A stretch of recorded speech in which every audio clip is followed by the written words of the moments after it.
నమస్కారం. లక్ష్మి చెప్పే కథలకు స్వాగతం. వీణులతో వీక్షించటానికి సిద్ధం కండి. ప్రియ సఖులు, ఇప్పుడు మనం ప్రముఖ హాస్య కథా రచయిత్రి శ్రీమతి రమాదేవి జాస్తి గారు రచించిన కాకమ్మ కబుర్లు వినేద్దామండి. మరేమో ఇవి నా చిన్నప్పటి కబుర్లు అన్నమాట. అల్లప్పుడెప్పుడో అమ్మ బామ్మ మధ్యన నేను అంటూ కబుర్లు చెప్పాను కదా, దాని తర్వాత కబుర్లు ఇప్పుడు చెప్తున్నాను. మరేమో నా ఒక్కదానికి చదువు చెబుతా కూర్చుంటే టైం వేస్ట్, కంఠశోష అని మా అమ్మ ఇంకొక 4 అక్కల్ని కూడా కూర్చోబెట్టుకుని పాఠాలు చెప్పేదన్నమాట. అట్టా అమ్మ కూడా కొంచెం డబ్బులు వాళ్ళ దగ్గర తీసుకొని తన పెట్టిలో చీరల మధ్యన దాచిపెట్టుకునేది. అడిగినప్పుడు నాన్నగారికి అప్పిచ్చేది. కానీ అప్పుడప్పుడు వాళ్ళు తెచ్చిచ్చే కందిపప్పు, గోంగూర, దోసకాయలు, పెరుగు లాంటివి మాకే వండి పెట్టేదిలే. అమ్మ గనక తనకు తినబుద్ధి కాని కూరలు వండినా, నచ్చని పని చేసినా బామ్మకి ఆయాసము, గుండె నొప్పి వచ్చేస్తాయి పాపం. కానీ అవన్నీ దొంగ ఆశాలంట. నేనెట్టాగైనా సరే వాళ్ళ పిన్ని కొడుకులా, అంటే మా బోసు మామయ్యలా డాక్టరీ చదివి బామ్మకి ఆపరేషన్ చేసి, అంటే కోసి అన్నమాట, అక్కడ అసలు గుండె ఉందో గుండ్రాయి ఉందో చూడాలంట. నాతో ముద్దుగా మాట్లాడుతూ ఉన్నప్పుడు చెప్పిందిలే మా అమ్మ. ఎప్పుడు చదివి చావు, రాసి చావు, అప్పచెప్పి చావు అని మాత్రమే మాట్లాడే మా అమ్మ అట్ట మామూలుగా చక్కగా మాట్లాడినప్పుడు నాకు చాలా బాగా అనిపిస్తుందిలే. అందుకే చదువు అంటే నాకు అస్సలు ఇష్టం లేకపోయినా పోనీలేమ్మని అమ్మ కోసం డాక్టరీ చదివి పెడదాం అనుకుండినా. కానీ అట్ట అనుకున్న 2 రోజులకే చదువంటే ఇంకా కోపం, భయం, అసహ్యం పుట్టినయి. అవన్నీ ఆ దొంగ సచ్చినాడి వల్లనే. ఈ తిట్టు మా బామ్మదిలే. నేను ఆ సాయంత్రం ఆడుకోవటానికని బయటకు వస్తే మా ఎదురింటి అరుగు మీద మా అమ్మ దగ్గర చదువుకునే నాగమ్మ అక్కాయి, ఇంకా 4-5 పిల్లలు మధ్యలో రత్తమ్మ మా అమ్మ మాట్లాడుకుంటా కనిపించారు. ఏంటో అని నేను వెళ్ళి మా అమ్మ ఎదురుగా కూర్చుండిన. కానీ వాళ్ళ మాటలకి ఎంత భయం వేసిందని రాత్రి రతమ్మ మా అమ్మ ఇంటికి వెనకాతలేపి ఇంట్లోకి పెద్ద దొంగ దూకాడంట. మాటలన్నీ ఆడి గురించే.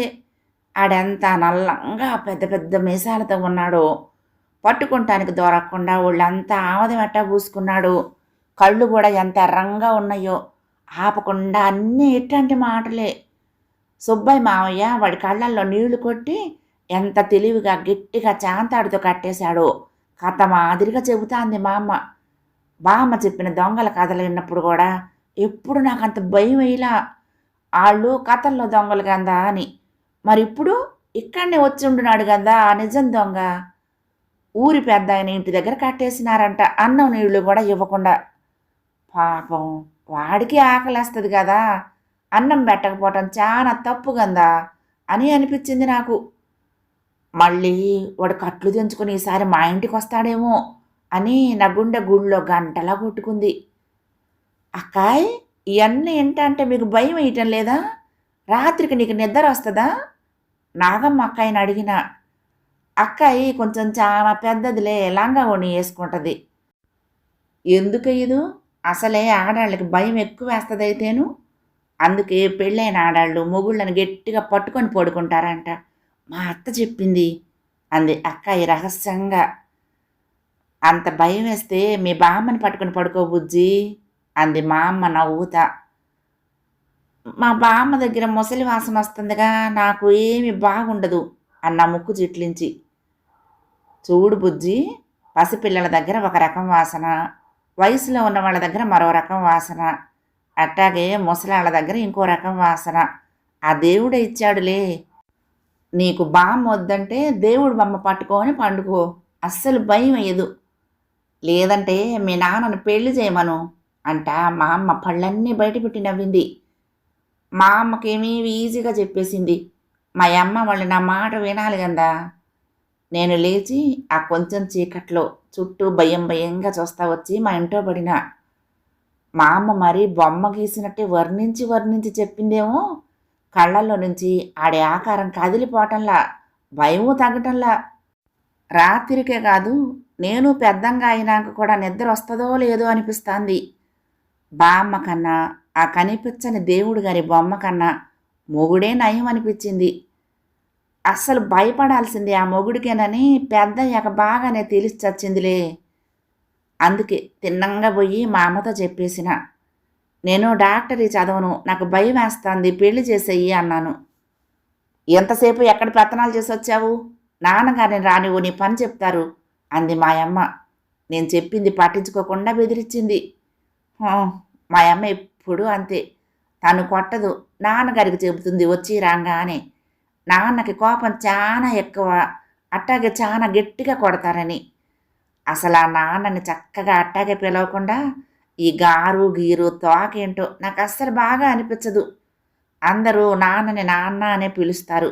అంతెందుకు, నాకు ఈ పిచ్చి పిలుపు నేర్పించే మా అమ్మ కూడా మా తాతయ్యను నాన్న అనే పిలుస్తుంది. కానీ నేనట్ట పిలిస్తే మాత్రం టపీమని ఓ మొట్టికాయ పడుతుంది నా నెత్తి మీద. అదే ఉందిలే, నేను పెద్దయ్యి కాలేజీ చదువుకొచ్చాక కొందరు ఇంకా బడాయిగా అమ్మని కూడా అమ్మగారు మీరు అనటం విన్నాను. ఇతరులకు చెప్పటం కూడా మా అమ్మగారు అనే చెబుతారు. సరే, ఎవరిచ్చులు వాళ్ళవనుకోండి.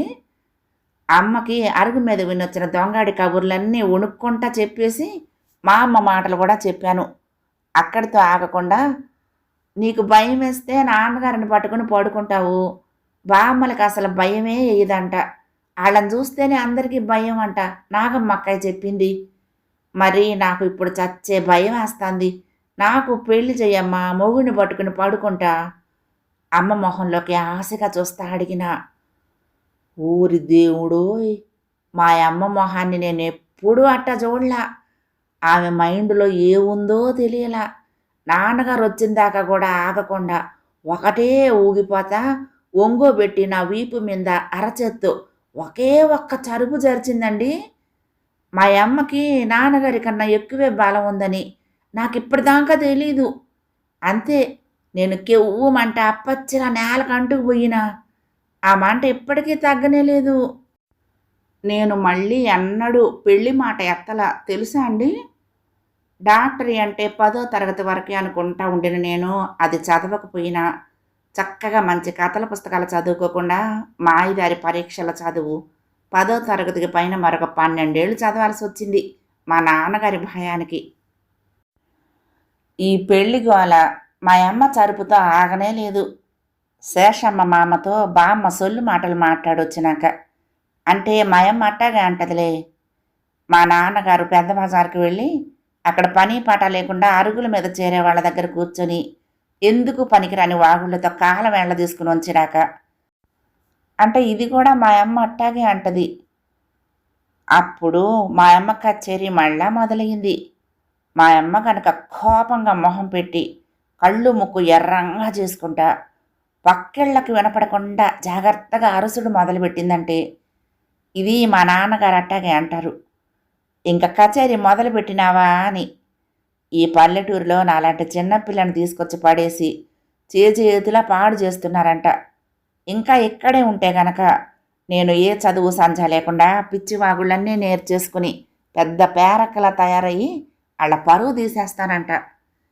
వీపు మీద మంట తగ్గకపోయినా ఏడుపు ఎప్పుడో ఆపేసిన నాకు. ఆ పరువు అంటే ఏమిటో అర్థం కాల. తీసేయటానికి అది మా నాన్న చొక్కానా నా పరికిణీనా? తర్వాత అదే అడిగిన బామ్మని. ఏమి చెప్పకుండా తల కొట్టుకుంది ఛాయాదేవి. పల్లెటూర్లలో ఇలాగే ఉంటుంది ఉంటారు అని నీకు తెలియదా? మనం పుట్టి పెరిగింది కూడా పల్లెటూళ్ళలోనే, పట్టణాల్లో ఏమీ కాదు. ఏదో 4 అక్షరం ముక్కలు నేర్చుకున్నానని ఈ పంతులు ఉద్యోగం దొరికింది. ఇది చేయాలంటే మనం ఎట్లాంటి చోట్లలోనే ఉండాలి. మన పిల్ల ఇంకా చిన్నదే, పెద్దవుతున్న కొద్దీ తానే తెలుసుకుంటుంది. మనం కూడా తనకు అర్థమయ్యేలా చెబుతూ ఉండాలి. నేను నిద్రపోయా అనుకుని రాత్రివేళ మా నాన్నగారు మెల్లంగా మా అమ్మతో చెబుతూ ఉంటే వినేసిన. ఆ తర్వాత రోజున మా నాన్న నన్ను చక్కగా ఎదురుంగా కూర్చోబెట్టుకుని ప్రేమగా తల చెరపకుండా మీద చెయ్యేసి రాస్తా చెప్పారు. నువ్వు మీ అమ్మ అన్న మాటలు బామ్మకి, బామ్మ అన్నవి అమ్మకి చెప్పకూడదమ్మా. అట్లాగే బయట వాళ్ళకి కూడా. నీకేదైనా కొత్త మాటకు అర్థం తెలియకపోతే అమ్మను నన్ను అడుగు అంతే అన్నారు. నాన్న కసురుతా కాకుండా అట్లా మాట్లాడుతుంటే ఎంత బాగుందని. రోజంతా మాట్లాడినా బాగానే ఉంటుంది అనిపించిందిలే. సరే అంట బుద్ధిగా బుర్ర ఊపుతా అడిగిన. అయితే బామ్మ మొన్నెప్పుడు అమ్మని ఎర్రతేలు అందని కూడా చెప్పకూడదు కదా నాన్నగారు అన్నాను. నాన్న నా ఏపు పిచ్చి చూపులు చూస్తా మూతి మీద ఏలేసుకుని తల అడ్డంగా ఊపారు. నేను ధైర్యంగా నాన్న వైపు నవ్వుతా చూసిన. బుజ్జి, పడమట బజారులో మా పెద్దమ్మ వాళ్ళ ఇంట్లో బంతిపూలు చాలా వచ్చినాయి అంట, కోసుకొచ్చుకుందామా? మా పక్కింట్లోనే ఉండే చంద్రమ్మ అక్కయ్య అడిగింది. వాళ్ళకి మాకు ఒకటే వరండా, మధ్యలో అడ్డంగా చిన్న అరుగు మాదిరి అడ్డంగా చివరికంటా కట్టి ఉండేది. వాళ్ళు అన్నాలు తినేది, చుట్టుపక్కల మా అమ్మలు చేరి ముచ్చట్లు పెట్టుకునేది ఆ వరండాలోని అరుగు మీదనే. అక్కయ్య వాళ్ళు మేము ఒకే ఇంట్లో ఉన్నట్టే ఉండేది. అందుకని అక్కయ్య అడగంగానే అమ్మ నన్ను తనతో పంపించింది. నేను సంబరంగా ఎగురుకుంటా అక్కయ్యతో పోయినా.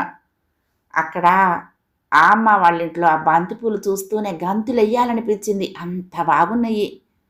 పూలు కోసుకొని మేమిద్దరం బయటకు వచ్చేస్తా అంటే అదే బజార్లో ఓ ఇంట్లోకి వెళ్తా కనిపించారు రంగరాజు మావయ్య.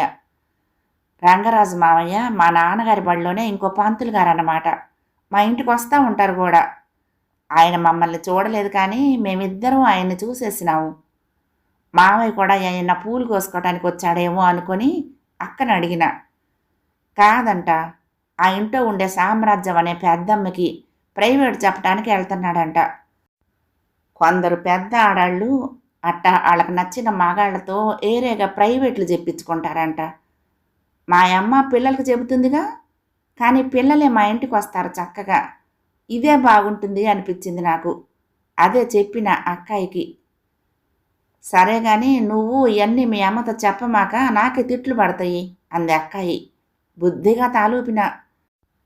సరిగ్గా 10-15 రోజులకి పరీక్షలు మొదలవుతాయి అనంగా వచ్చింది జయమ్మ అత్తయ్య జున్నుపాల చెంబు తీసుకుని. వాళ్ళు నవ్వుకుంటా ఏదేదో మాట్లాడుకుంటుంటే నేనేమో పుస్తకంలో ఎక్కాలు చూడకుండా వేస్తున్నా. నాకు ఈ ఎక్కాలంటే ఎంత ఏడుపో. ఒక్క పదో ఎక్క మాత్రం చాలా ఈజీగా ఉంటుంది. అదైతే చక్కగా ఎన్నిసార్లైనా వేసేయచ్చు. వదిన, ఈ పరీక్షలు అయ్యేదాకా మా రవిగాడిని కూడా నీ దగ్గరికి పంపిస్తా. నీ ప్రైవేటు పిల్లలతో పాటు కూర్చోబెట్టుకుని చదివిద్దు. నేనంటే బొత్తిగా భయం లేదు గాడిదకి అంది జయమ్మ అత్తయ్య. మావయ్య కూడా ప్రైవేట్ చెప్తారు కదా అత్తయ్య, రవి అన్నకు కూడా చెప్పమను అన్నాను నేను తాలెత్తి. మీ మావయ్యకి ఎప్పుడు ఒళ్ళొంగాలి? సంసారం అంటే అంత పట్టింపే ఉంటే నాకు ఏడుపంతా ఎందుకు? మావయ్య మంచితనం తెలియక అత్తయ్య నెత్తి కొట్టుకుంది.